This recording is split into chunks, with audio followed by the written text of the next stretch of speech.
Well, good morning. I'm Denise Rollard Barnes, publisher of the Washington Informer and host of Let's Talk. And today, Informer's Live presents. I have the distinct honor of welcoming to the show today a DC icon and legend, HH Leonards, the visionary founder of the O Street Mansion and the O Museum in the Mansion. HH Leonard has dedicated her life to preserving history, championing civil rights, and creating spaces that inspire and uplift our community. Let's not delay. H, welcome to Informer Live. It's a joy to share this morning in the few precious minutes we have with you. You're my hero. Likewise, likewise. You have done amazing things with the O Street Mansion. And before we get into actually some of the events that you're sponsoring there that even bring greater highlights to the mansion, let's talk a little bit about the mansion and what it is, where it is, and your fingerprint that you've put on it. It's over 100 rooms, over 100 secret doors. It's filled with love and the valuable, eclectic articles of art and history. You can touch history when you go through the house. You can feel what possibilities you have when you just say yes to what God brings you. So you have how long have you been there? Let's talk about how your engagement your with the Leonard with the mansion. So I started with no money, no business background, no art background, no design background, no education to have done what I've done. And I bought the house with credit card cash advances because at the time women couldn't own houses without a man signing the paperwork.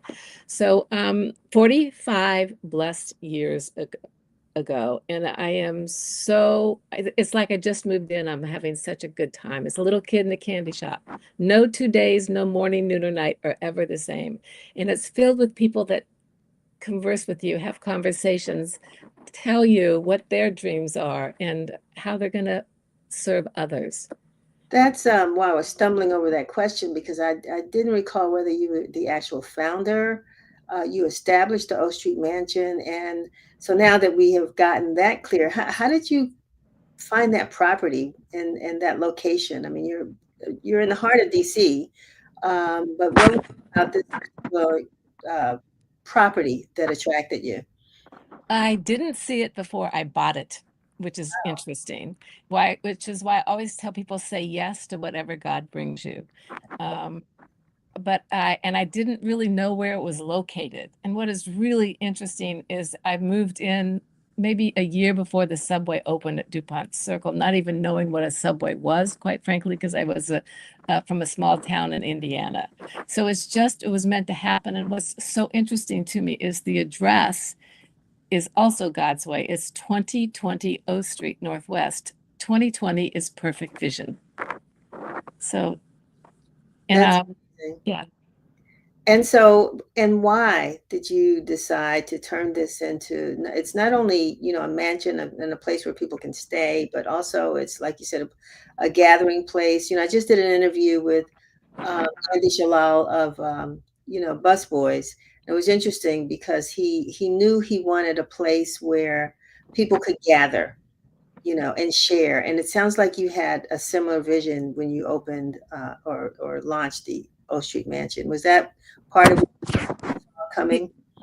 When I moved to Washington, I wanted to help my country, and moved here as a nanny for 7 kids, and I didn't meet anyone that wanted to help anyone but themselves. Wow. So I thought through art and through music and sharing stories that people could come together and find commonality and serve others. So it's really how the vision started. I say was a gift from God because I'm just his facilitator.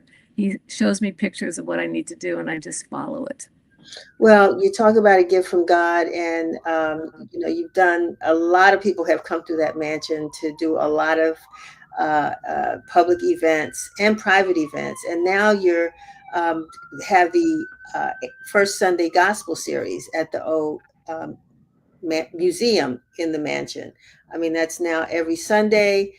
This Sunday, you're going to be, I guess, your special guest will be the legendary icon Virginia Ali, founder of Ben's Chili Bowl, as well as legendary musician Bob Dylan. Before we get into those individuals, this first Sunday gospel series, talk a little bit about that and why this is so important to you. So when Mrs. Rosa Parks lived with me for nearly a decade, she actually started the program because she was a woman of faith. She loved our food, and she loved music. She believed in the quiet power of music and storytelling to uplift and unite hearts across every divide. And that is really what we continue today in her spirit. Um, the It's an honor to have Mrs. Ollie here this Sunday. She's going to be doors open for guests to come and tour at 2 o'clock, and then she'll be speaking at 3 o'clock.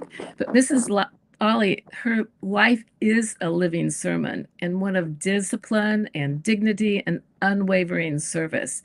So when Texas Fred interviews her, you'll hear how she humbly and consistently has followed her vision of how to serve others.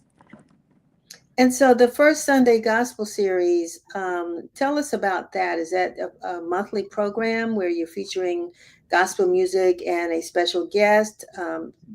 Well, people don't understand that gospel music is all genres of music. So sometimes it's hip hop, sometimes it's rock, sometimes it's pop, but it's all music that I have a philosophy that all songs are about God. All love songs are about God. So it's an interesting interpretation of what the songwriter creates, how they live their life through the music. Sometimes it's just conversations about purpose and how we come together, but we always have singing there. And our host's wife is a fantastic singer, Susan Carter. So she usually, sometimes she'll sing a Beatles song and you hear it differently, the lyrics, and you realize it is gospel. That's all. We're going to expand our horizons. And that's what gospel is. Okay, we're getting a little fuzziness, I think, in your mic. I'm not sure if it's rubbing on something. But so the first Sunday Gospel, Sorry, I didn't hear you. the first Sunday Gospel series, is this a series of, tell us what that is. Is it every first Sunday of the month? Will you have gospel programming and conversation?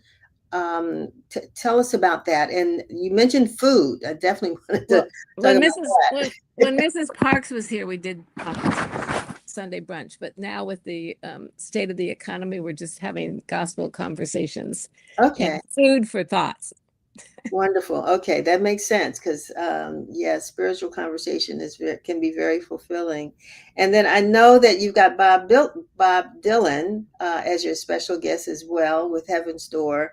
So you're really bringing the spirit into the room on October 7th with his I guess it's a bourbon tasting. Yes, his bourbon will be here. He'll be here in spirit, but he physically won't be here. He's actually very shy. Uh-huh. People don't realize that. But we celebrate creators here who challenge convention and elevate the human spirit. And Bob Dylan definitely fits into that. And he's very generous with his music and everything he does. And people don't also know that he's a great sculptor.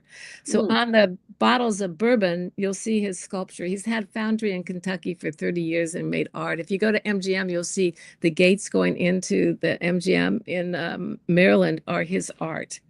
mhm. So we really celebrate the reflective journey and the bold, uncompromising way that our heroes in life create multiple ways to give to others. When are the doors generally open there at the mansion? I mean, if people wanted to just come for dinner, if they wanted to stay, what else are you offering there that people can partake in? The most fun thing we do are tours, and they're open from 9 a.m. until 9 p.m. Okay. 5 days a week, and on Sundays and Mondays we open at 9 and close at 6 p.m. And This tours of those 100 rooms. Yes. And we also are one of the few museums in the country that encourages people to sit and enjoy and talk to each other. So you go Nice. to so many museums and there's somebody there, a guard that with his arms folded and says, "Don't touch." We're just the opposite. We want you to touch history. We want you to sit. You can check your phones. You can talk to new friends, meet new people. But when you're seated, you see the world in 360. When you walk straight ahead, you only see what's before you. You miss the ceilings. You miss everything that's surrounding you. And we have 112 rooms here, and all rooms have a different ceiling. And I did that to encourage people to look up and understand that you're just a small piece of the world. Reach out, help other people. So you yourself are about to celebrate a significant birthday. And I'm just wondering, is that the artist in you that you discovered over the years that made you decide to create this wonderful space, this museum? I have no art talent. If you look at my handwriting, I could have been a doctor if I had been a good student. I can't even read my own handwriting. But I'm turning 75 years old, and I'm one of the few women that will tell you they're so proud each day that they're alive to give back. And it started with my father. When I was 4 years old, I remember him saying that just wait until you're in the 70s because you are truly going to be able to give back and serve others. Make sure that you do different things in your life. Don't repeat the same things so that you're learning as you go, and in your 70s you can filter in the best of the best to give back. So I'm right in the middle of my 70s. I'm so happy. I think in just a few weeks, woo, let's celebrate. Well, you have given us some great nuggets of inspiration. I mean, just in some of the words that you've shared with us today. And I really appreciate that. How are you celebrating? For my 75th, yes, we're Yeah. doing a Founders Day event on November 12th. Okay. All And right. Romaine is instrumental in helping us create the magic that she does. Oh, wonderful. Well, we look forward to hearing more about that and the festivities, and hope that folks will come out on Sunday. One, to hear Miss Ali, also to come out on the 7th to get a taste of that Heaven's Door Ascension Kentucky Straight Bourbon. Four And different types. oh wow, yeah, that's Yep. amazing. That's And good. a master connoisseur is coming from his distillery to talk to people and teach them about bourbon and why this is so special. Wonderful. It sounds exciting and interesting and very spirit filled, as I said before. Oh, that's really good. You got it. So, H. Leonard, I want to thank you so very much for being with us and for sharing all this great information and keeping us abreast. And we want to encourage people to come over to the O Mansion, 2020 O Street Northwest, for the tour, the O Museum in the Mansion, I should say correctly, 2020 O Street Northwest. And you've given us the hours and to take advantage of the wonderful, um, to see the wonderful things that are there, that I think are truly, truly fascinating, and enjoy great conversation. Thank you. And I look forward to giving you a big hug when I see you. Okay, I look forward to it as well. Thank you. Thank you. All right, have a good one.